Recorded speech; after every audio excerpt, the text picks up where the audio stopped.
Hello students, IPC नाम पढ़ने से पहले इसके पहले आप हम लोगों ने एल्केन, एल्कीन और एल्काइन का आईपीसी नाम पढ़ लिया है। तो एल्कोहल का नाम पढ़ने से पहले आपको एक समूह के बारे में पता होना चाहिए जिसे कहते हैं एल्किल समूह। तो एल्किल समूह को प्रदर्शित किया जाता है आर और सिंगल बॉन्ड से। ये होता है एल्किल समूह बच्चों। इसका फॉर्मूला होता है CnH2n+1 और नाम लिखा जाता है एल्क प्लस इल से। अर्थात अगर हमको कार्बन एक का नाम लिखना है तो कार्बन एक हो जाएगा और यहाँ पर अगर दो रखेंगे तो ये दो और एक तीन हो जाएगा, तो बनेगा ये CH3 सिंगल बॉन्ड। देखिए सिंगल बॉन्ड इसमें आपको लगाना होगा क्योंकि सिंगल बॉन्ड का मतलब होता है कि यहाँ पे कार्बन की एक संयोजकता जो है वो खाली है और इस संयोजकता पर कोई दूसरा क्रियात्मक समूह आकर के जुड़ सकता है। क्या समझा? कोई दूसरा क्रियात्मक समूह आकर के जुड़ सकता है, इसलिए इसको एल्किल समूह को सिंगल बॉन्ड से प्रस्तुत करते हैं। पहले वाले का नाम हो जाएगा मेथिल। दो कार्बन है तो C2H5 सिंगल बॉन्ड बनेगा, इसको कहेंगे एथिल। उसके बाद तीन कार्बन है तो C3H7 बनेगा, सिंगल बॉन्ड रहेगा, इसको कहेंगे प्रोपिल। तो मेथिल, एथिल, प्रोपिल। अब इसके बाद आपको पढ़ना है एल्कोहल के नाम के बारे में। तो सबसे पहले हम लोग इस टेबल पे आते हैं। ये आपको टेबल दिखाई दे रहा होगा जहाँ पर ढेर सारे क्रियात्मक समूह के नाम लिखे हुए हैं। एक बार मैं इसको पढ़ देता हूँ। एल्केन, एल्कीन और एल्काइन ये हम तीनों पढ़ चुके हैं। एल्कोहल, ईथर, एल्डिहाइड और कीटोन।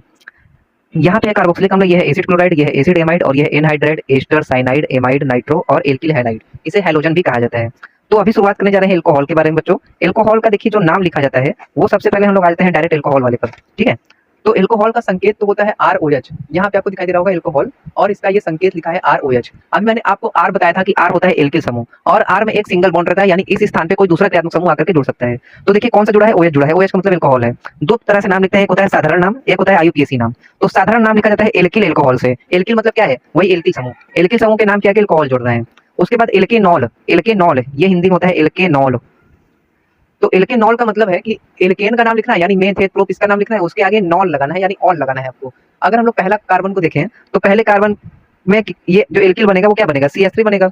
एल्किल समूह अभी बताया था आपको कि CnH2n+1 होता है, तो पहले कार्बन में क्या बनेगा? CH3OH बनेगा।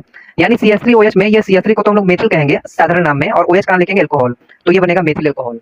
और अगर हम लोग इसका आईपीसी नाम बनाएंगे तो बनेगा मेथेनॉल। मेथेनॉल कैसे हुआ? अभी मैंने आपको बताया कि एल्केनॉल होता है, तो एल्क का नाम क्या होगा? यहाँ पे एक कार्बन का मेथिल होगा क्योंकि ये CH3 है, तो मेथिल होगा इसलिए आगे जोड़ देंगे नॉल, तो ये बन जाएगा मेथेनॉल। इसी प्रकार दो कार्बन है CH3 CH2OH, ये बनेगा एथिल अल्कोहल और एथेनॉल। अब इसमें आ जाता है बच्चों नंबरिंग का।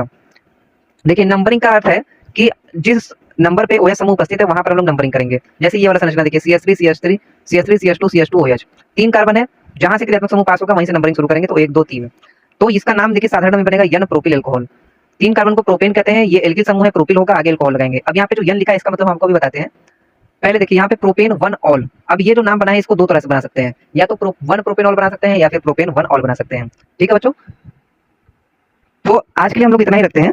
इसके आगे का नाम हम आपको अगली वीडियो में बताएंगे। तो लाइक सब्सक्राइब कर दीजिएगा और इस वीडियो को शेयर करिए।